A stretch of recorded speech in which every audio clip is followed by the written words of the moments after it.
ಕಾಂಗ್ರೆಸ್ ಹಗರಣಗಳ ವಿರುದ್ಧ ದೋಸ್ತಿ ಸಮರವನ್ನ ಸಾರಿದೆ.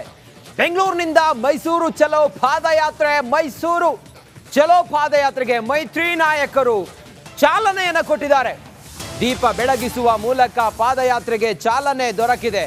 ಕಾಂಗ್ರೆಸ್ ಹಗರಣಗಳ ವಿರುದ್ಧ ಬಿಜೆಪಿ ಮತ್ತೆ ಜೆಡಿಎಸ್ ದೋಸ್ತಿ ನಾಯಕರು ಜಂಟಿಯಾಗಿ ಸಮರವನ್ನ ಸಾರಿದ್ದಾರೆ. ಬೆಂಗಳೂರಿನಿಂದ ಮೈಸೂರಿನವರೆಗೂ ಕೂಡ ಪಾದಯಾತ್ರೆ. ಮೈತ್ರಿ ನಾಯಕರ ಪಾದಯಾತ್ರೆಗೆ ಈಗ ಚಾಲನೆ ದೊರಕಿದೆ. ದೀಪ ಬೆಳಗಿಸುವ ಮೂಲಕ ಪಾದಯಾತ್ರೆಗೆ ಚಾಲನೆಯನ್ನ ಕೊಟ್ಟಿದ್ದಾರೆ. ಈ ಸರ್ಕಾರ ಹಗರಣಗಳಲ್ಲಿ ಮುಳುಗಿಕೊಂಡಿದೆ. ಮೂಡಾದಲ್ಲಿ ಹಗರಣ ಆಗಿದೆ. ವಾಲ್ಮೀಕಿ ಅಭಿವೃದ್ಧಿ ನಿಗಮದಲ್ಲೂ ಕೂಡ ಹಗರಣ ಆಗಿದೆ. ಈ ಹಗರಣ ಇದೆಲ್ಲವನ್ನ ಈಗ ಸರ್ಕಾರದ ವಿರುದ್ಧ ಬಿಜೆಪಿ ಮತ್ತೆ ಜೆಡಿಎಸ್ ನಾಯಕರು ಪಾದಯಾತ್ರೆ ಮೂಲಕ ಬಿಸಿ ಮುಟ್ಟೋದಕ್ಕೆ ಹೊರಟಿದ್ದಾರೆ. ನೋಡಿ, ನೇರ ದೃಶ್ಯಾವಳಿಯನ್ನು ಗಮನಿಸ್ತಾ ಇದ್ದೀರಿ. ಇಂದಿನಿಂದ 7 ದಿನಗಳ ಕಾಲ ಮೈತ್ರಿ ಪಾದಯಾತ್ರೆ ನಡೆಯುತ್ತೆ. ಬೆಂಗಳೂರಿನ ಕೆಂಗೇರಿಯಲ್ಲಿ ಬೃಹತ್ ವೇದಿಕೆಯ ಮೇಲೆ ಯಡಿಯೂರಪ್ಪನವರಿದ್ದಾರೆ. ಒಂದೇ ವೇದಿಕೆಯಲ್ಲಿ ಕುಮಾರಸ್ವಾಮಿ ಇದ್ದಾರೆ. ಜೋಶಿ ಕೂಡ ಆಗಮಿಸಿದ್ದಾರೆ. ನಗಾರಿಯನ್ನ ಬಾರಿಸುವ ಮೂಲಕ ಪಾದಯಾತ್ರೆಗೆ ಚಾಲನೆಯನ್ನ ಕೊಟ್ಟಿದ್ದಾರೆ. ಇದರ ನೇರ ದೃಶ್ಯಾವಳಿಯನ್ನ ಗಮನಿಸ್ತಾ ಇದ್ದೀರಿ. ಇವತ್ತಿನಿಂದ 7 ದಿನಗಳ ಕಾಲ ಈ ಪಾದಯಾತ್ರೆ ನಡೆಯುತ್ತೆ. ಮೈಸೂರಿನವರೆಗೂ ಕೂಡ ಪಾದಯಾತ್ರೆಯನ್ನ ಮಾಡ್ತಾರೆ ನಾಯಕರುಗಳು. ಆ ಮೂಲಕ ಈ ಸರ್ಕಾರದ ಹಗರಣಗಳನ್ನ ಜನರಿಗೆ ತಿಳಿಸೋದು ಮತ್ತೆ ಅದನ್ನ ದೊಡ್ಡ ಮಟ್ಟದಲ್ಲಿ ಧ್ವನಿ ಎತ್ತೋದಕ್ಕೆ ಈಗ ಬಿಜೆಪಿ ಮತ್ತೆ ಜೆಡಿಎಸ್ ಮೈತ್ರಿ ನಾಯಕರು ಹೊರಟಿದ್ದಾರೆ. ಪಾದಯಾತ್ರೆ ಇಲ್ಲಿಂದ ಶುರುವಾಗುತ್ತೆ. 7 ದಿನಗಳ ಕಾಲ ಕೆಂಗೇರಿಯ ಸಮಾವೇಶ ಏನಿದೆಯಲ್ಲ, ಈ ಉದ್ಘಾಟನಾ ಸಮಾವೇಶದಿಂದ ಪಾದಯಾತ್ರೆ ಆರಂಭ ಆದ್ರೆ ಮೈಸೂರಿನವರೆಗೂ ಕೂಡ ಪಾದಯಾತ್ರೆ. ಬಹಳ ವಿಶೇಷವಾಗಿ ಕುಮಾರಸ್ವಾಮಿ ಮತ್ತೆ ಯಡಿಯೂರಪ್ಪನವರು, BS ಯಡಿಯೂರಪ್ಪನವರು ಒಟ್ಟಿಗೆ ಕೂತ್ಕೊಂಡಿದ್ದಾರೆ. ವಿಜೇಂದ್ರ ಕೂಡ ಕೂತಿದ್ದಾರೆ. ಪ್ರಹ್ಲಾದ್ ಜೋಶಿ ಇದ್ದಾರೆ. ವಿಶ್ವೇಶ್ವರ ಹೆಗಡೆ ಕಾಗೇರಿ ಇದ್ದಾರೆ. ಪ್ರತಿಪಕ್ಷ ನಾಯಕ ಆರ್ ಅಶೋಕ್ ಇದ್ದಾರೆ. ಮೈತ್ರಿ ನಾಯಕರೆಲ್ಲರೂ ಕೂಡ ಇದ್ದಾರೆ.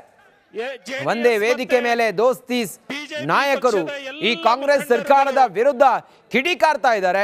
ಆ ಮೂಲಕ ಈ ಹಗರಣ, ಈ ಎಲ್ಲ ಹಗರಣವನ್ನು ಕೂಡ ಖಂಡಿಸಿ ಪಾದಯಾತ್ರೆಗೆ ಹೊರಟಿದ್ದಾರೆ. ದೀಪ ಬೆಳಗುವ ಮೂಲಕ ಪಾದಯಾತ್ರೆಗೆ ಚಾಲನೆ ದೊರಕಿದೆ. ಮೂಡಾದ ವಿರುದ್ಧ ಕೇಸರಿ ಕಹಳೆಯನ್ನ ಮೊಳಗಿಸಿದೆ. ಇನ್ನೊಂದು ವಿಶೇಷ ಅಂತ ಹೇಳಿದ್ರೆ, ಬಿಜೆಪಿ ನಾಯಕರು ಜೆಡಿಎಸ್ ನ ಶಾಲನ್ನ ಹೊದ್ದಿದ್ದಾರೆ. ಹಾಗೆ ಜೆಡಿಎಸ್ ನ ನಾಯಕರು ಕೂಡ ಬಿಜೆಪಿಯ ಶಾಲನ್ನ ಹೊದ್ದಿದ್ದಾರೆ. ಆ ಮೂಲಕ ನಮ್ಮ ಮೈತ್ರಿ ಗಟ್ಟಿಯಾಗಿದೆ ಅನ್ನುವ ಸಂದೇಶವನ್ನ ರವಾನಿಸಿದ್ದಾರೆ. ಈ ಹಿಂದೆ ಕುಮಾರಸ್ವಾಮಿ ಅವರು ಸ್ವಲ್ಪ ಗೊಂದಲದ ಹೇಳಿಕೆ ಕೊಟ್ಟಾಗ ಆಡು ಜೋಡು ಕೂಡಿ ಬರ್ತಿಲ್ವಾ ಅಂತ ಹೇಳಿ ಚರ್ಚೆ ಆಗಿತ್ತು. ಆದ್ರೆ ಈಗಿನ ಈ ಸಂದರ್ಭ ನೋಡ್ತಾ ಇದ್ರೆ, ಈ ದೃಶ್ಯ ನೋಡ್ತಾ ಇದ್ರೆ, ಇವರಿಬ್ರು ಕೂಡ ಸಹಮತದಿಂದ ಒಮ್ಮತದಿಂದ ಹೆಜ್ಜೆ ಆಗ್ತಾ ಇದ್ದಾರೆ ಅನ್ನೋದು ಬಹಳ ಕ್ಲಿಯರ್ ಆಗಿ ಗೊತ್ತಾಗ್ತಾ ಇದೆ. ಪ್ರಹ್ಲಾದ್ ಜೋಶಿ ನೋಡಿ, ಯಡಿಯೂರಪ್ಪನವ್ರು ನೋಡಿ, ಕುಮಾರಸ್ವಾಮಿ, ವಿಜಯೇಂದ್ರ ಸೇರಿದಂತೆ ಆರ್ ಅಶೋಕ್, ಬಸವರಾಜ ಬೊಮ್ಮಾಯಿ ಪ್ರತಿಯೊಬ್ಬರು ಕೂಡ ಪಾದಯಾತ್ರೆಯಲ್ಲಿ ಹಿಡಿದುಕೊಂಡು ಹೋಗುವಂತ ಫ್ಲೆಕ್ಸ್ ಬೋರ್ಡ್ಗಳೇನಿದಾವಲ್ಲ, ನಾಮಫಲಕಗಳು, ಅದನ್ನು ಕೂಡ ಹಿಡ್ಕೊಂಡಿದ್ದಾರೆ. ಈ ಸರ್ಕಾರ ಹಗರಣದಲ್ಲಿ ಮುಳುಗಿದೆ, ಭ್ರಷ್ಟಾಚಾರದಲ್ಲಿ ಮುಳುಗಿದೆ ಅನ್ನೋದನ್ನ ಜನರಿಗೆ ತಲುಪಿಸೋದು ಇವರ ಉದ್ದೇಶ ಆಗಿದೆ.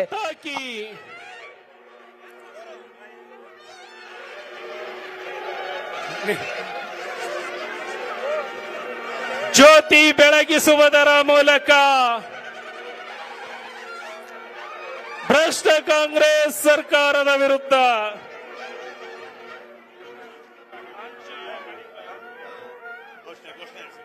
बोलो भारत माता की।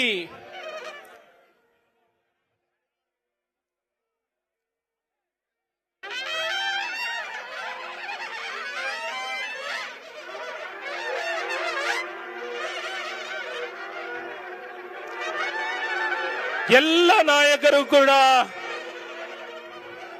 ದೀಪವನ್ನ ಬೆಳಗಿಸುವುದರ ಮೂಲಕ ಭ್ರಷ್ಟ ಕಾಂಗ್ರೆಸ್ ಸರ್ಕಾರದ ವಿರುದ್ಧ ಬೃಹತ್ ಪಾದಯಾತ್ರೆ ಮೈಸೂರು ಚಲೋ.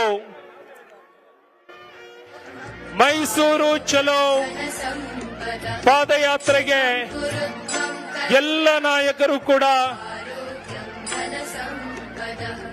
ಭಾರತ ಮಾತೆಗೆ ಪುಷ್ಪಾರ್ಚನೆ, ವೇದಿಕೆಯ ಎಲ್ಲ ನಾಯಕರು ಭಾರತ ಮಾತೆಗೆ ಪುಷ್ಪಾರ್ಚನೆಯನ್ನ ಸಲ್ಲಿಸುವುದರ ಮೂಲಕ, ಭಾರತ ಮಾತೆಗೆ ಪುಷ್ಪಾರ್ಚನೆಯನ್ನ ಸಲ್ಲಿಸುವುದರ ಮೂಲಕ ವೇದಿಕೆಯನ್ನ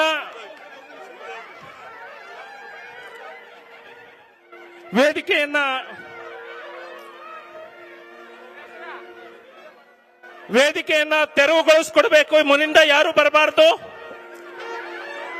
ಯಾರು ಕೂಡ ಇಲ್ಲಿಂದ ಬರಬಾರ್ದು. ವೇದಿಕೆ ಮೇಲೆ ಇರುವಂತವರು ವೇದಿಕೆಯನ್ನ ತೆರವುಗೊಳಿಸ್ಕೊಡ್ಬೇಕು ಅಂತ ಹೇಳಿ ವಿನಂತಿಯನ್ನ ಮಾಡ್ತಾ ಇದ್ದೇವೆ. ನಗಾರಿ ಬಾರಿಸ್ತೀರಾ?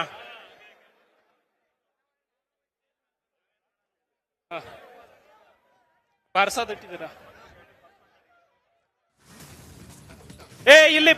ಇಲ್ಲಿ ಯಾರು ಕೂರಬಾರ್ದು.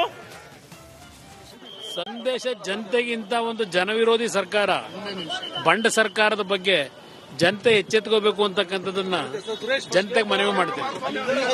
ಇದ್ರ ಮತ್ತೆ ಪ್ರಾಶಸ್ತ್ಯ ಕೊಡುವಂತ ಸಾಧ್ಯತೆ ಇದೆ ಸರ್. ನೋಡೋಣ, ಕಾನೂನುಬದ್ಧವಾಗಿ ಏನಾಗಬೇಕು ತೀರ್ಮಾನಗಳಾಗ್ತವೆ. ಕೆಳಗಡೆ ಇಳಿತಾರ ಅವ್ರು ಅಷ್ಟು ಸುಲಭವಾಗಿ ಇಳಿಯಲ್ಲ. ಬಂಡರು ಅಷ್ಟು ಸುಲಭವಾಗಿ ಇಳಿತಕ್ಕಂಥವ್ರಲ್ಲ. ಕಾನೂನಿಗೆ ಎಲ್ಲರೂ ತಲೆ ಬಾಗಬೇಕಾಗ್ತದೆ. ಆ ನಿಟ್ಟಿನಲ್ಲಿ ಬೆಲೆ ತೆರಲೇಬೇಕು ಮಾಡಿರೋ ತಪ್ಪಿಗೆ. ಡಿ.ಕೆ. ಶಿವಕುಮಾರ್ ನಿಮ್ಮ ಆಸ್ತಿ ಬಗ್ಗೆ ಕೂಡ ಮಾತಾಡೋದು ಒಂದಷ್ಟು ಚರ್ಚೆ ಮಾಡೋಣ. ನೀವು ಪಾಲ್ಗೊಳ್ತೀರಾ ಅಥವಾ ನಿಖಿಲ್ ಕುಮಾರಸ್ವಾಮಿ ಹೆಂಗೆ ಸರ್? ನಾಡಿನ ಜನತೆ ನನ್ನ ಆಸ್ತಿ.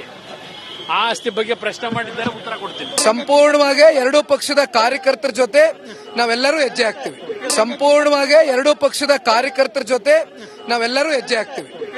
Very quick 2-3 crucial questions. Siddaramaiah ಅಲ್ಲಿ ಮೈಸೂರು ಭಾಗದ ಸಚಿವರ ಸಭೆ ಕರೆದಿದ್ದಾರೆ. ಪಾದಯಾತ್ರೆ ಮೈಸೂರು ತಲುಪದ ಹಾಗೆ ಒಳ ವ್ಯವಸ್ಥೆಗಳೇನಾದ್ರೂ ಆಗ್ತಾ ಇದೆಯಾ, ತಡೆಯೋದಕ್ಕೆ ಪ್ರಯತ್ನಗಳಾಗ್ತಾ ಇದೆಯಾ ಅನ್ನೋಂಥ ಪ್ರಶ್ನೆ ಹೇಳ್ತಾ ಇದೆ. ಏನ್ ಹೇಳಕ್ ಬಯಸ್ತೀನಿ? ನೋಡಿ, ವಿಧಾನಸಭೆಯಲ್ಲಿ ನಿಲುವಳಿ ಸೂಚನೆ ಕೊಟ್ಟಾಗ ಅವ್ರು ಫೇಸ್ ಮಾಡೋ ಸ್ಥಿತಿನಲ್ಲಿಲ್ಲ, ಡಿಬೇಟಿಗೆ ಕೂಡ ಬರಲಿಲ್ಲ. ಈಗ ಪಾದಯಾತ್ರೆ ಹಮ್ಮಿಕೊಂತೀವಿ ಅಂದ್ರೆ ತಡಿತೀನಿ ಅಂತ ಹೇಳಿದ್ರೆ ಇಡೀ ರಾಜ್ಯ ಜನ ನೋಡ್ತಾರೆ. 7 ದಿನ ನಡೆಯುತ್ತಾ ಪಾದಯಾತ್ರೆ ಅಥವಾ ಪೊಲೀಸ್ ಬಲ ಉಪಯೋಗಿಸಿ ತಡಿತಾರ? ಖಂಡಿತ ಹಾಗಾಗ್ಲಿಕ್ಕೆ ಸಾಧ್ಯ ಇಲ್ಲ. ಕೋರ್ಟ್ ಆದೇಶ ಕೊಟ್ಟಿದೆ, ಇದಕ್ಕೆ ರಕ್ಷಣೆ ಕೊಡಬೇಕು, ಇದು ಚೆನ್ನಾಗಿ ನಡಿಬೇಕು ಅಂತೇಳಿ ಹೇಳಿ ಜನತಂತ್ರ ವ್ಯವಸ್ಥೆನಲ್ಲಿ ಇದನ್ನ ಮಾಡದೆ ಇನ್ನೇನು ಮಾಡೋಕ್ಕಾಗತ್ತೆ? ಅವ್ರನ್ನ ಗುಂಡಿಟ್ಟು ಸಾಯ್ಸಕ್ಕೇನಾಗಲ್ಲ. ಅದರಿಂದ ಪ್ರಜಾತಂತ್ರ ವ್ಯವಸ್ಥೆಯಿಂದ ಇದನ್ನ ಚೆನ್ನಾಗಿ ಮಾಡ್ತಾ ಇದೀವಿ, ಸಕ್ಸಸ್ ಆಗಿದೆ. ಡಿ.ಕೆ. ಶಿವಕುಮಾರ್ ಅವ್ರನ್ನ ಮುಖ್ಯಮಂತ್ರಿ ಮಾಡಕ್ಕೆ ವಿಜೇಂದ್ರ ಪಾದಯಾತ್ರೆ ಮಾಡ್ತಾ ಇದ್ದಾರೆ ಆರೋಪ. ನಾವು ಯಾರನ್ನೂ ಮುಖ್ಯಮಂತ್ರಿ ಮಾಡ್ಲಿಕ್ಕಿಲ್ಲ. ಈ ಭ್ರಷ್ಟಾಚಾರ ರಹಿತ ಮೂಢ ಹಗರಣದ ವಿರುದ್ಧ ಮೈತ್ರಿ ನಗಾರಿಯನ್ನ ಬಾರಿಸಿದೆ. ನಗಾರಿ ಬಾರಿಸುವ ಮೂಲಕ ಪಾದಯಾತ್ರೆಗೆ ಚಾಲನೆಯನ್ನ ಕೊಟ್ಟಿದ್ದಾರೆ ಮೈತ್ರಿ ನಾಯಕರು. ಸಿಎಂ ಸಿದ್ದರಾಮಯ್ಯ ರಾಜೀನಾಮೆಗೆ ಪಾದಯಾತ್ರೆಯನ್ನ ಹೊರಟಿರುವಂತಹ ಮೈತ್ರಿ ನಾಯಕರು ಪಾದಯಾತ್ರೆಗೆ ವಿದ್ಯುಕ್ತವಾದ ಚಾಲನೆ ದೊರಕಿದೆ. ನಗಾರಿ ಬಾರಿಸುವ ಮೂಲಕ, ದೀಪ ಬೆಳಗಿಸುವ ಮೂಲಕ ಸಿದ್ದರಾಮಯ್ಯ ಅವರು ರಾಜೀನಾಮೆ ಕೊಡಬೇಕು ಅನ್ನೋದು ಮೈತ್ರಿ ನಾಯಕರ ಹೋರಾಟ ಆಗಿದೆ. ನೋಡಿ, ನಗಾರಿ ಬಾರಿಸಿದ್ದಾರೆ. ಅತಿ ದೊಡ್ಡ ವೇದಿಕೆಯಲ್ಲಿ ಯಡಿಯೂರಪ್ಪನವರು, ಕುಮಾರಸ್ವಾಮಿ ಅವರು, ಆರ್ ಅಶೋಕ್, ವಿಜಯೇಂದ್ರ, ವಿಶ್ವೇಶ್ವರ ಹೆಗಡೆ ಕಾಗೇರಿ, ಪ್ರಹ್ಲಾದ್ ಜೋಶಿ ಜೊತೆಗೆ ಒಟ್ಟಿಗೆ ಇದ್ದು ಬಿಜೆಪಿಯ ಶಾಲು, ಅದರ ಜೊತೆಗೆ JDSನ ಶಾಲು ಹೊದ್ದುಕೊಂಡು ನಾವೆಲ್ಲರೂ ಕೂಡ ಜೊತೆಯಾಗಿದ್ದೀವಿ. ಕಾಂಗ್ರೆಸ್ ಸರ್ಕಾರದ ವಿರುದ್ಧ, ಹಗರಣದ ಈ ಸರ್ಕಾರದ ವಿರುದ್ಧ ನಾವು ಹೋರಾಟ ಮಾಡ್ತಿದ್ದೀವಿ ಅನ್ನೋ ಪಾದಯಾತ್ರೆಗೆ ವಿದ್ಯುಕ್ತವಾದ ಚಾಲನೆ ಲಭಿಸಿದೆ. ಮತ್ತಷ್ಟು ಮಾಹಿತಿಯೊಂದಿಗೆ ಆನ್ ಗ್ರೌಂಡ್ನಲ್ಲಿ ನಮ್ಮ ಪ್ರತಿನಿಧಿ ಶ್ರೀಲಕ್ಷ್ಮಿ ರಾಜ್ಕುಮಾರ್ ಈಗ ನೇರ ಸಂಪರ್ಕದಲ್ಲಿದ್ದಾರೆ. ಶ್ರೀಲಕ್ಷ್ಮಿ, ಪಾದಯಾತ್ರೆಗೆ ಚಾಲನೆ ಸಿಕ್ಕಿದೆ, ಯಾರ್ಯಾರಿದ್ದಾರೆ ವೇದಿಕೆಯಲ್ಲಿ? ಇಲ್ಲಿಂದನೇ ಪಾದಯಾತ್ರೆ ಹೊರಡುತ್ತಾ ಹೇಗಿರುತ್ತೆ ಪಾದಯಾತ್ರೆ? ಹೆಚ್ಚಿನ ವಿವರ ಏನಿದೆ ಈಗ ತಮ್ಮ ಹತ್ರ ವಿಜಯಲಕ್ಷ್ಮಿ? ಎಸ್ ರಂಜಿತ್, ನಾವು ನೋಡ್ತಾ ಇದ್ದೀವಿ ಇಲ್ಲಿ ಕೆಂಗೇರಿಯ JK ಹೋಟೆಲ್ ಹತ್ರ ಬೃಹತ್ ಆದಂತ ಒಂದು ವೇದಿಕೆ ನಿರ್ಮಾಣ ಆಗಿದೆ. ಸಾಕಷ್ಟು ದೊಡ್ಡ ಪ್ರದೇಶದಲ್ಲಿ ಆಗಿರ್ತಕ್ಕಂಥ ವೇದಿಕೆ ನಿರ್ಮಾಣ, ವೇದಿಕೆ ಕಾರ್ಯಕ್ರಮಗಳು ನಡೀತಾ ಇದೆ. ನಗಾರಿ ಬಾರಿಸುವುದರ ಮೂಲಕ HD ಕುಮಾರಸ್ವಾಮಿ ಅವರು ಪಾದಯಾತ್ರೆಗೆ ಚಾಲನೆ ಕೊಟ್ಟಿದ್ದಾರೆ. ಹಾಗೇನೆ BS ಯಡಿಯೂರಪ್ಪನವರು ಕೂಡ ಇದ್ದಾರೆ. ಮಿಸ್ಟಿಕಲಿ BS ಯಡಿಯೂರಪ್ಪನವರು ಇನ್ನೂ ಕೂಡ ಏನೂ ಹೇಳಲಿಲ್ಲ ಅವರ ಜನರಲ್ ಭಾಷಣದ ಹೊರತಾಗಿ.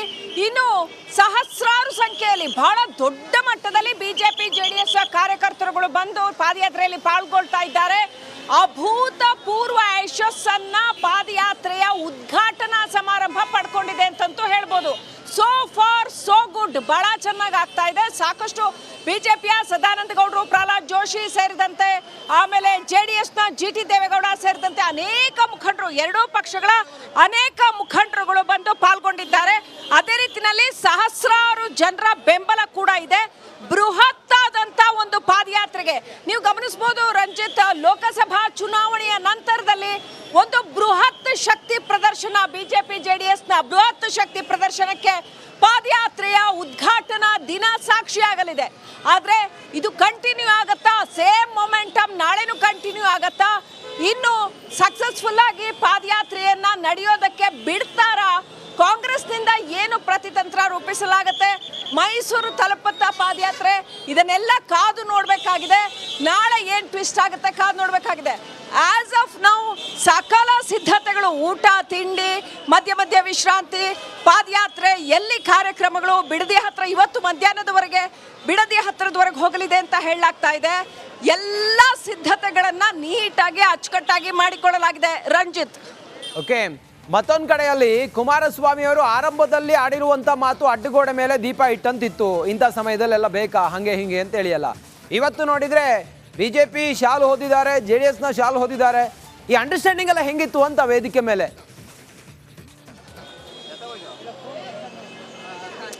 ಈ ಅಂಡರ್ಸ್ಟ್ಯಾಂಡಿಂಗ್ ಇವತ್ತು ಯಡಿಯೂರಪ್ಪನವರು ಕುಮಾರಸ್ವಾಮಿ ಅವರು ಆಗಮಿಸಿದ ಮೇಲೆ ಬಹಳ ಚೆನ್ನಾಗಿತ್ತು ರಂಜಿತ್. ಯಾಕಂತಂದ್ರೆ BY ರಾಘವೇಂದ್ರ ಮತ್ತು HD ಕುಮಾರಸ್ವಾಮಿ ಅವರೆಲ್ಲ ಒಟ್ಟಿಗೆ ಆಗಮಿಸಿದ್ರು ವೇದಿಕೆಗೆ. ಇದು ಹಳೆ ಮೈಸೂರು ಭಾಗದಲ್ಲಿ ಸಮುದಾಯದ ನಾಯಕತ್ವಕ್ಕಾಗಿ, ರಾಜಕೀಯ ನಾಯಕತ್ವಕ್ಕಾಗಿ ನಡೀತಾ ಇರುವಂತ ಜಿದ್ದಾಜಿದ್ದಿ. ಏನಂತಂದ್ರೆ ಕುಮಾರಸ್ವಾಮಿ ಅವರ ಒಂದು ಹೋಲ್ಡ್ ಏನಿದೆ ಈ ಭಾಗದಲ್ಲಿ, ಒಕ್ಕಲಿಗ ಬೆಲ್ಟ್ ಭಾಗದಲ್ಲಿ, ಅದು ಯಾವ ಕಾರಣಕ್ಕೂ ಕೈತಪ್ಪಬಾರದು ಅನ್ನೋದು JDS ಪಕ್ಷದ ಹಿತಾಸಕ್ತಿ. ಆದ್ರೆ ವಿಜೇಂದ್ರ ಅವರ ಮುಖಾಂತರ ಹಳೆ ಮೈಸೂರು ಭಾಗದಲ್ಲಿ ಮತ್ತಷ್ಟು, ಅಂದ್ರೆ ಈ ಸಿಕ್ಕಿರೋ ಅವಕಾಶದಲ್ಲಿ ಮತ್ತಷ್ಟು ತನ್ನ ಪ್ರಾಬಲ್ಯವನ್ನ, ವೋಟರ್ ಬೇಸ್ನ ಜಾಸ್ತಿ ಮಾಡ್ಕೋಬೇಕು, ನಾಯಕತ್ವವನ್ನ ಜಾಸ್ತಿ ಮಾಡ್ಕೋಬೇಕು ಅನ್ನುವಂಥದ್ದು ಬಿಜೆಪಿಯ ಒಂದು ಹಂಚಿಕೆ. ಯಾಕಂತಂದ್ರೆ ಈ ಹಗರಣದಲ್ಲಿ ಏನಾಗುತ್ತೋ ಬಿಡುತ್ತೋ ಒಂದಷ್ಟು ಪ್ರಭಾವವನ್ನಂತೂ, ರಾಜಕೀಯ ಪ್ರಭಾವವನ್ನಂತೂ ಬೆಳೆಸ್ಕೊಳ್ಳೋದಕ್ಕೆ ಬಿಜೆಪಿ ಪ್ರಯತ್ನಿಸ್ತಾ ಇದೆ. At the same time being with ಬಿಜೆಪಿಯ ಜೊತೆಗೆ ಇದ್ದೂ ಕೂಡ ತಮ್ಮ ಅಸ್ತಿತ್ವ ಕಳೆದು ಹೋಗದ ಹಾಗೆ ನೋಡಿಕೊಳ್ಳುವ ಅನಿವಾರ್ಯತೆ HD ಕುಮಾರಸ್ವಾಮಿ ಅವರಿಗಿದೆ. ಹಾಗಾಗಿನೇ ಅವರು ಮೊನ್ನೆ ಅಸಮಾಧಾನವನ್ನು ವ್ಯಕ್ತಪಡಿಸಿದ್ರು, ಪ್ರೀತಮ್ ಗೌಡ ವಿಚಾರದಲ್ಲಿ ಅಸಮಾಧಾನವನ್ನು ವ್ಯಕ್ತಪಡಿಸಿದ್ರು. ಆದ್ರೆ ಅದು ನೆವ ಮಾತ್ರ ಅಂತ ಹೇಳಲಾಗ್ತಾ ಇದೆ. ಆಂತರಿಕ ಮೂಲಗಳ ಪ್ರಕಾರ ಈ ಭಾಗದಲ್ಲಿ ನಾಯಕತ್ವದ ಪ್ರಾಬಲ್ಯ, ಅಂದ್ರೆ ಕುಮಾರಸ್ವಾಮಿ ಅವರ ನಾಯಕತ್ವದ ಪ್ರಾಬಲ್ಯ ಯಾವುದೇ ಕಾರಣಕ್ಕೂ ಕುಂದಬಾರದು ಅನ್ನೋ ಕಾರಣಕ್ಕಾಗಿ ಮತ್ತು ಸಮಾನ ಪ್ರಾತಿನಿಧ್ಯ ಸಿಗಬೇಕು ಈ ಪಾದಯಾತ್ರೆಯಲ್ಲಿ ನಾಯಕತ್ವದ ವಿಚಾರದಲ್ಲಿ ಅನ್ನೋ ಕಾರಣಕ್ಕಾಗಿ ಧ್ವನಿ ಎತ್ತಿದ್ರು ಅನ್ನುವಂಥ ಮಾತುಗಳಿದ್ದಾವೆ. ಸೊ ಈಗ ನೋಡಿದ್ರೆ ಅದು HD ಕುಮಾರಸ್ವಾಮಿ ಮತ್ತು ವಿಜೇಂದ್ರ ನೇತೃತ್ವದಲ್ಲಿ ನಡೀತಾ ಇರುವಂತಹ ಪಾದಯಾತ್ರೆ